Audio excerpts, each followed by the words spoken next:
So, good morning, everyone. Let's continue our discussion about the ways to conduct seminar or workshop.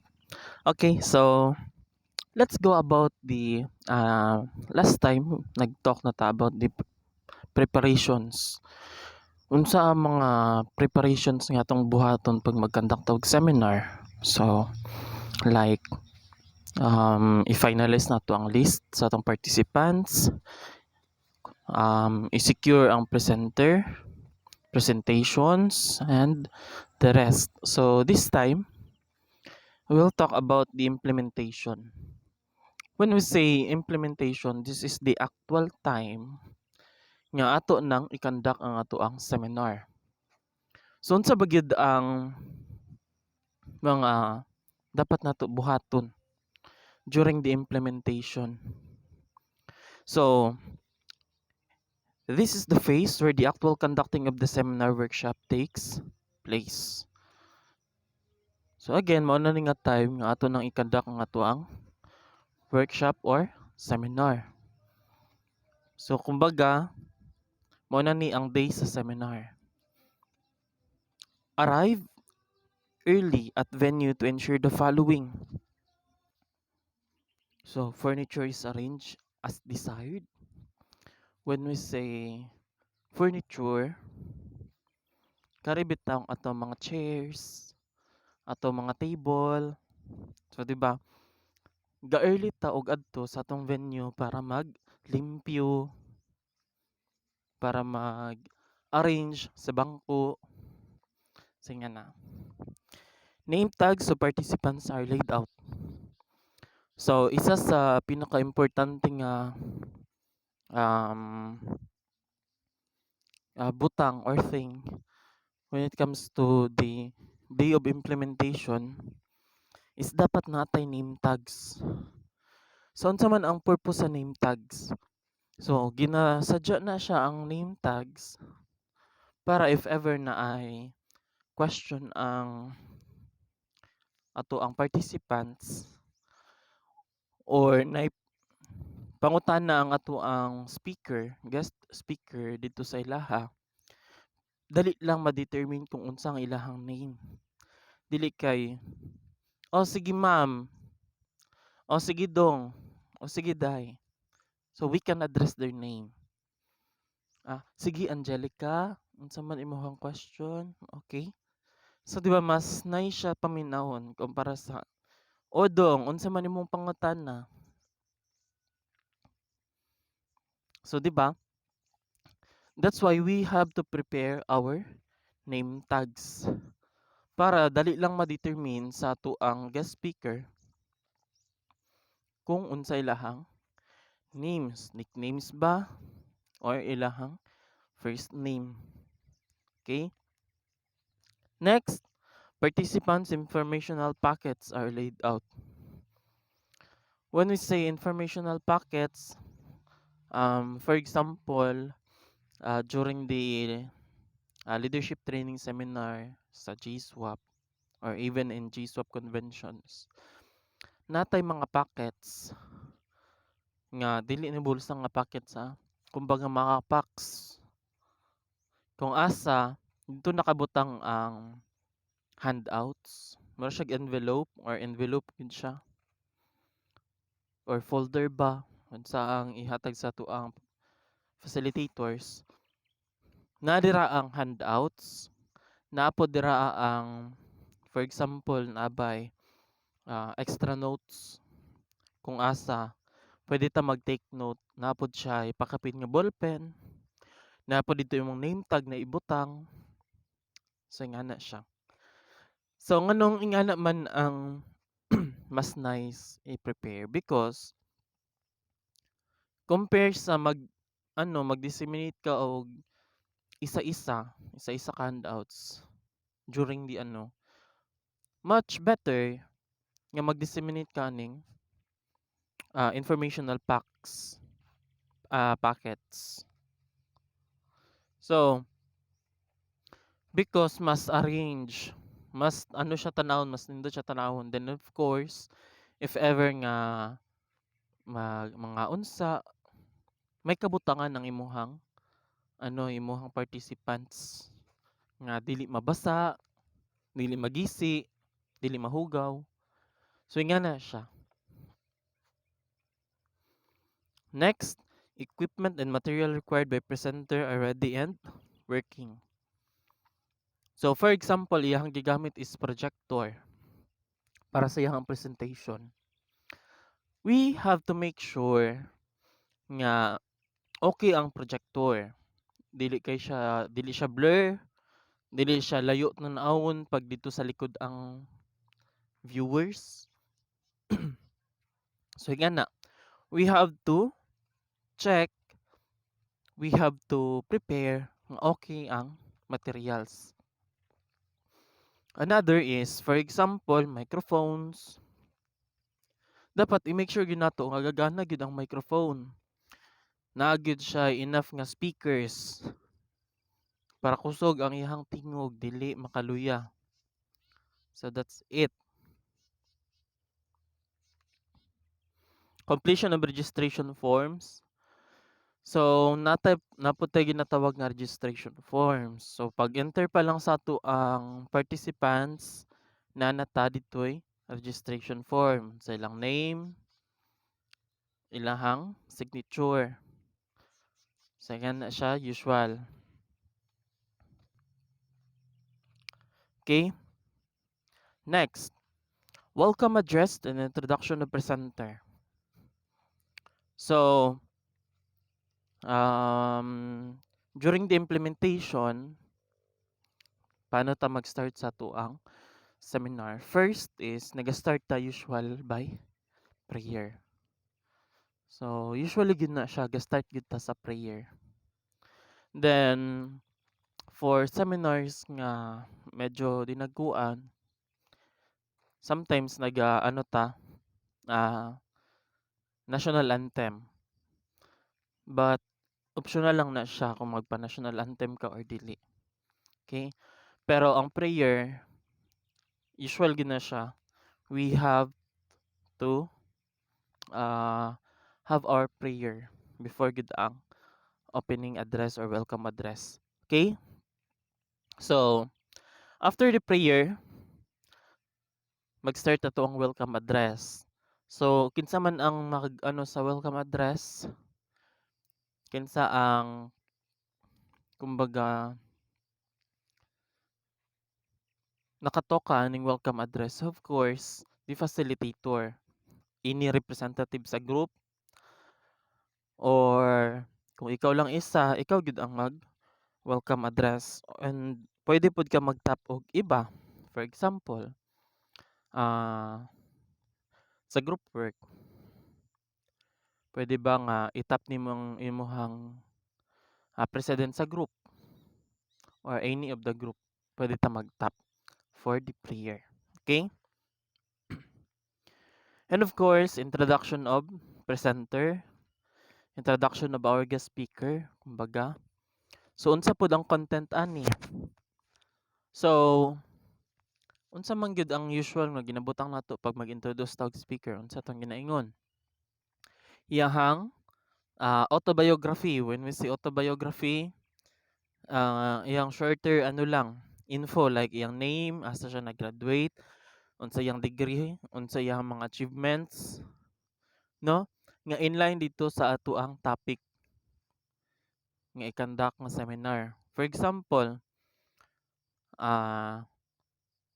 Gerald Torrejos, RSW, ang topic kay karing family planning, o nagtrabaho ka dito as counselor, sa pre-marriage counselor ka, and nagatrabaho ka sa DSWD, MSWDO, CSWDO, dito ka sa family planning ka na assign. So najud kay enough nga expertise sa topic, no? Dili ang importance man gud ani is mapaabot nato sa ato ang audience nga nagyud kay enough nga expertise or knowledge sa imuhang topic. Kay kung moingon gani nga layo kayo dito imuhang achievement sa imong trabaho, layo kayo dito, no? Or dili na ta mag introduction of speaker. Aron murag magka-doubt ang atoang ah kumbaga murag mag-doubt ang atoang participants. Sure ka nga nagyud na makuha imong participants. So nga na siya ba? That's why we have to introduce our speaker. Next, the facilitator gives a brief synopsis of the seminar. Unsa ba ang length sa seminar? Hantod 8 p.m. ba? Unsa oras mag-start? Then the rest, unsa man ang mga rules? Pwede mo mag-CR after 1 hour. Unsa ba? Isa-isa lang maatog CR. So the rest, before yun mag-start ang seminar, or before yun ang seminar is, dali na to ginaingon tanan. The facilitator formally welcomes all participants to the seminar. So, welcoming. Bas naunin ni siya ha. Gina-welcome. Part ni siya sa welcome address. So, excuse ka medyo kung tutunan. So, part ni siya sa welcome address. No? Of course, when we say welcome address, we are welcoming our participants sa seminar. No? Our expectations, diri na to ginaingon. And the rest, kung sa atong gusto ingon sa ato ang participants. Then the next, explanation of their role in the seminar. Unsa ang role sa imong participants, unsa ang role nimo sa seminar. So akong facilitator, okay? Ang role ninyo is kamo ang ako ang participants. So kung naamoy pangutana, then. Nga na siya. Okay? Answers any queries the participants may have. The seminar time schedule, refreshment time and location, what they are expected to do, planned activities that require their participation. Okay, so answers any queries of the participants. So namang gyud mga pangutana ang ato ang participants. No? Even ikaw ganing nga facilitator usahay na pug kay pangutana. So we have to answer those questions. No? The seminar time schedule. So unsa ba oras? Unsa oras mag-start? Unsa oras matapos? Refreshment time and location. Asa man siya banda i-conduct. And of course, refreshment time, unsa oras ang breaks na they are expected to do, unsa ba nilahang mga buhaton, then planned activities. Last, introduces the presenter and gives an insight into his background. So manin akong ginaingon kay na pag mag-introduce sa tong speaker, nagid tay small background sa iya ha. Siyang name, age, kano sa siya nag-graduate, nag-eskwela, nag-graduate, unsa iyang degree nga nakuha, siya gatrabaho karon. So those information are important when we introduce our speaker because mao ganito, mao na ang mag-determine nga fit siya dito sa topic, na siya enough nga knowledge about the topic, na siya expertise. Okay? Next, hands over the seminar to the presenter. Okay, pagkatapos na tog introduce sa speaker, siya na ang magpadagan sa seminar. Siya na pod ang maggunit sa stage, maggunit sa microphone. Okay?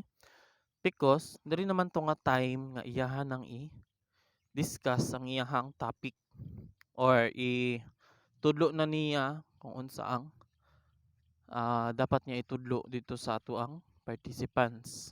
Okay? Conducting this seminar, the presenter should consider the following. Seating arrangements. So later natin mga seating arrangements example. Okay? Presentation style, workshop method, and visual aids. So seating arrangement is important kung maklaro ba sa mga participants. For example, maklaro ba sa participants ang guest speaker? Kung dito silang ginalingkuran. Eh basta niya na mga hanap-hanap og mata kung layo. Tapos nag-projector ka, nagpalayo pagid siya. So dili siya maka sunod sa iyahang gina-present. Singa na ba? Another is ang seating arrangement ba well organized or medyo pangit kay siya tanawon or igang kay siya tanawon. Okay? So later natay mga sample nga seating arrangements. Presentation style. So nagyapoy iba't ibang nga presentation style, magvary na siya sa guest speaker. So namang yung mga presentation na may mga guest speaker nga jolly. Na po yung mga guest speaker nga seryoso kaayo. So sa presentation style, pwede bang after 30 minutes or before mag-start nasa siya icebreakers. So magvary na siya sa guest speaker kung unsa iyang presentation style. And of course, isa na po dari ang presentation style is projector ba or through handouts or storya lang, storya. Walay visual aids. Tingnan na. Next is workshop methods. So we have to discuss the workshop method. Then the next is the visual aids through projector ba or maghatag kag individual handouts. So yan na. Okay? When we say visual aids, like for example, katong Manila paper, sulatan, pwede po projector, presentation. Okay? Seating arrangement, one ang mga sample. Number 1, circle. Place chairs in a circle of interactive discussion of a fairly small group with the primary activity of the meeting. So, ari ang iyahang example. Sa number 1, karing bilog. Si presenter nasa tunga. Then, ang imuhang participants nakapalibot sa imuha. The negative lang ani is ang presenter ginato magsige og tuyok-tuyok.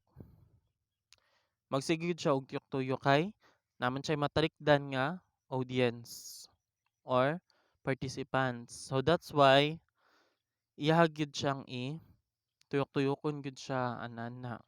Tuyok-tuyok gyud. So next is semicircle. Provides all attendees good viewing and audience contact, and presenter has high audience density with great eye contact. So, mao ni siya ang nasa second picture. Semicircle, mura siyag payu. So, sa side na ay mga audience, sa side po na ay audience, sa front na ay audience. So, this is nice po ni siya because katubang lang nimo ang imuhang audience. Katubang nimo tanan. Be aware lang po as a guest speaker, namang tay right and left side. Basta yun dito lang po ta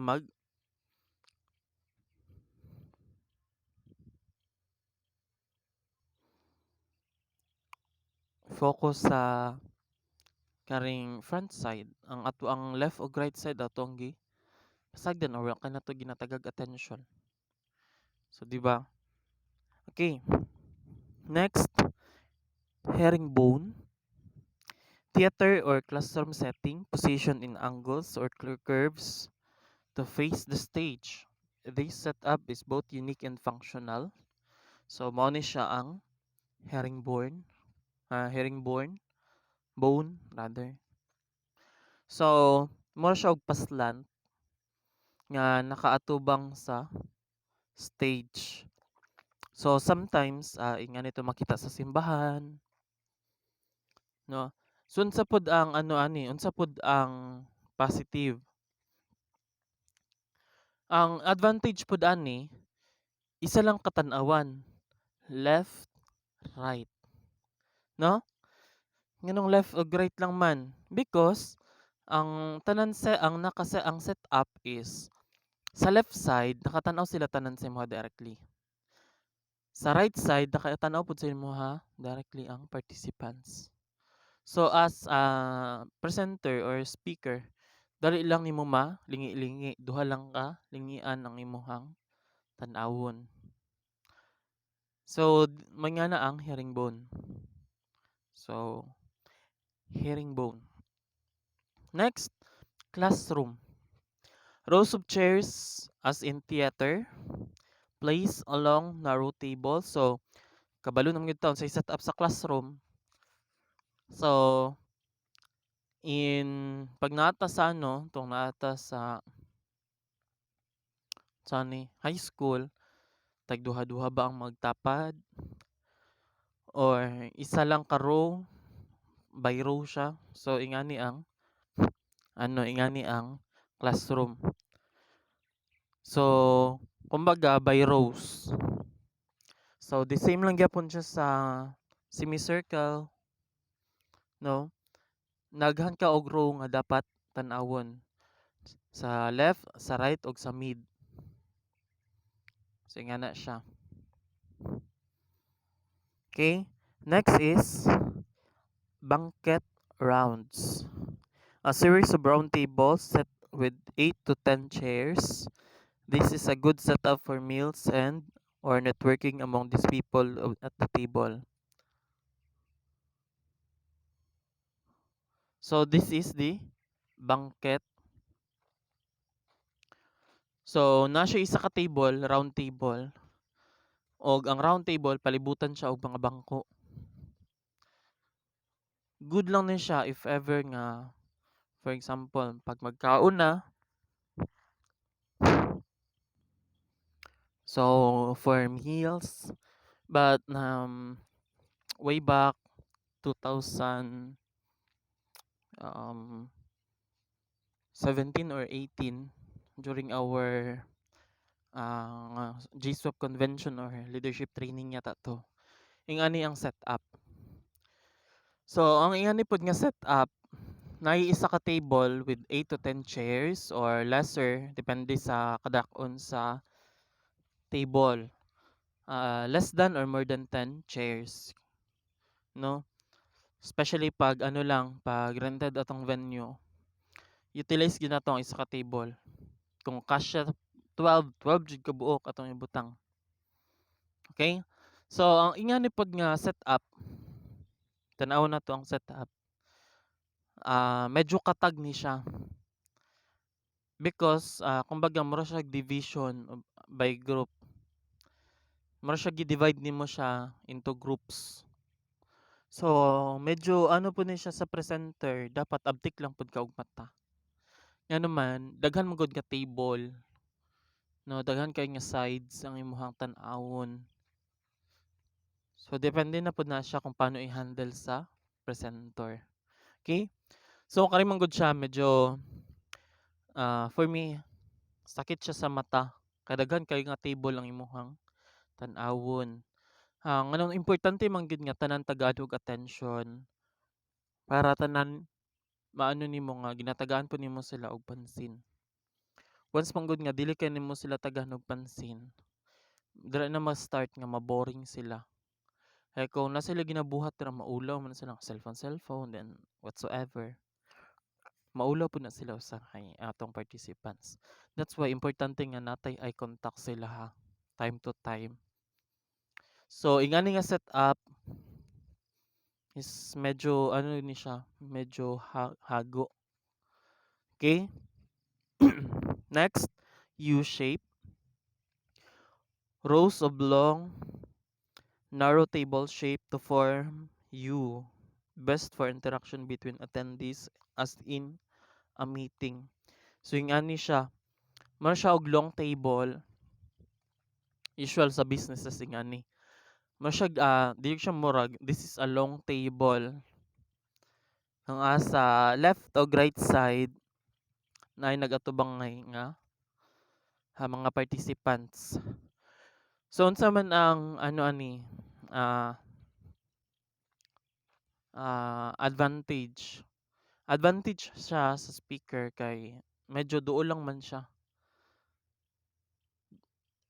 Aware lang dapat si presenter kung asa yang ma-focus.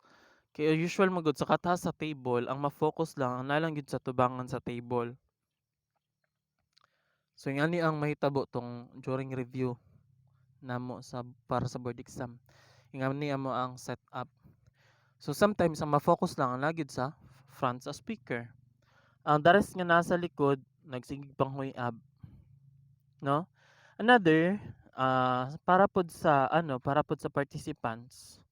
Syempre nakatubang ka sa table. Tapos ang imuhang presenter nasa front. Kumbaga kapoy og lingi. Dili sila maging comfortable ani that much because ilahang lingkod nakatubang sa table pero ilahang nawong nakatubang sa imuha. So sakit siya sa liog or sometimes lisod siya sa participants. I-manage ang ingani nga setup. Okay? Presentation style. The presenter should seek to present the seminar in a smooth manner without sounding too rehearsed. Points to consider. Learn your speech. You should avoid having to read it. A helpful technique is to use cue card with a list of the main points to guide you. So, kung ikaw pod ang isa ka guest speaker, natay ginatawag nga cue card. Mura siya og kalimot ako sa term. Basta card na siya kung asa naka-bullet form didto ang imuhang main points. Dili kay ingani good detail by detail, like for example sa akong ginabuhat karon. Kay wala may student so ako sa magbasa. So the same way ingani is iwasan ang pagbasa. Iwasan nga magbasa gud ka ra, for example tagas kaayo. But for now kay wa man gud ko students nga katubang. That's why ako sa magbasa, basahon gyud nako. Okay? So, nalang tay mga bullet form sa tong cue card kung asa mo to ang main points. So, nganong iwas man magbasa. Like for example, gibasa nako ang mini. So, ang maging indication or maging kahinatnan is gibasa nimo ang detail, murag wala na kayo kay dapat i-explain. Kaya dito pa lang sa lines is na-explain niya siya. Mura lang kapikat. Unlike if mingon tag learn your speech. Dapat na kay enough nga knowledge pag-abot sa imong topic sa imong speech. Namang good tay sometimes as presenter napud tay malimtan, maratag ma-mental block, no? Usual gina nga mental block pud ta usahay. That's why we have our cue card.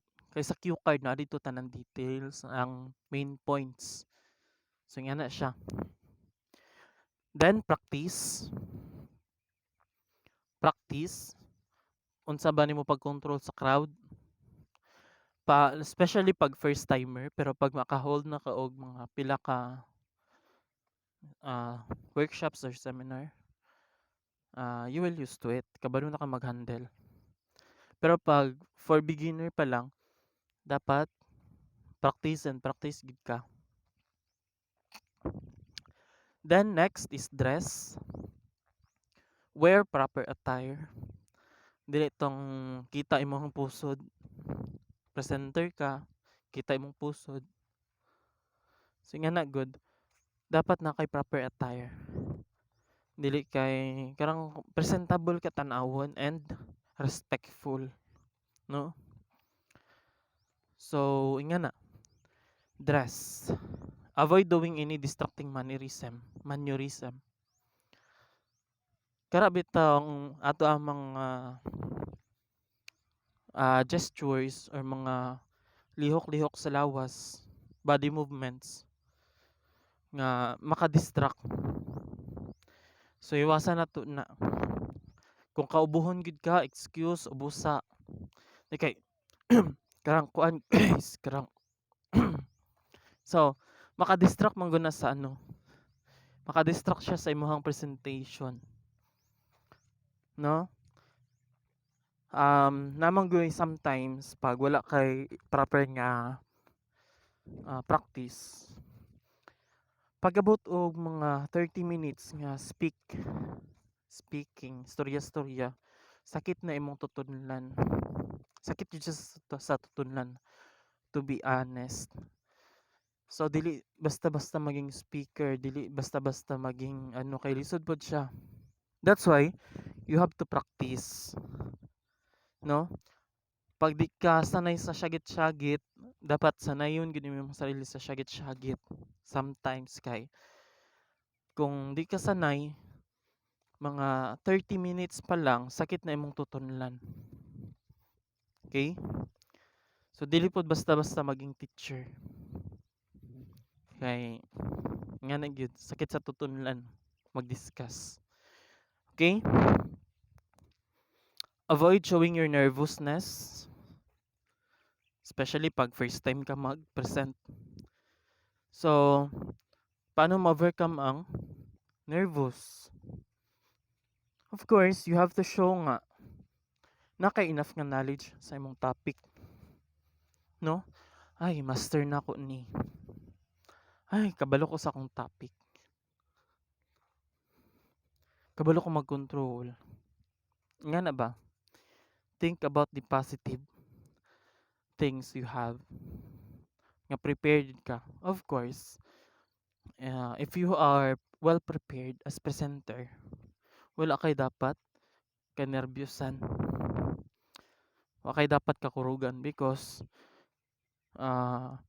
kumbaga say tawagan ni if ever nga na kay ma-encounter nga problem, kabalo man ka mag-handle. Okay? Speech. Kinahanglan kusog imong tingog as presenter. Dili kay mura kag ngadji. No? Dapat kusog imong tingog, makadungog tanan.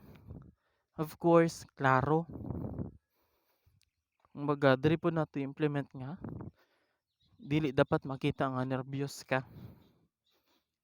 Katong gastorya ka pa lang gapangurog nimong tingog. So, iwas dapat na. Again, dito gyapon na siya ma-fall sa preparation. Practice. Okay? Then of course, time management. Sometimes ang speaker over na pod ganahan kay siya sa iyang topic, na over na day siya sa time niya, ang participants antos na sa kagutom, katulgon na. So si speaker kinahanglan always aware sa time. Ay, alauna na di ay. Ni. Tapos iyang mga participants grabe nang gutom. Nya dili pa gyud. Sige, balik lang mo mga 1:30. Ngaon sa mo. So dili dapat siya ngana ha. Always be aware sa time. Pag 8 to 11, 8 to 11 lang gyud siya. Or before pa mag-11, okay lang. Mas okay. Okay. Ang 8 to 11 na himong 8 to 2 p.m. Tapos 30 minutes break. Na, noon sana. So, kinanglan aware sa time si speaker. Mogi nga maka-encounter ta kadalas sa mga speaker na yung mga relo. Para mas makita nila kung pila na lang ka minutes, pila na lang ka oras silang presentation.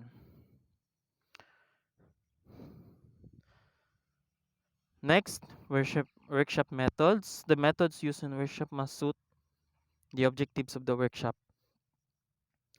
So, of course, ang method should always suit or dapat mag-match siya dito siya.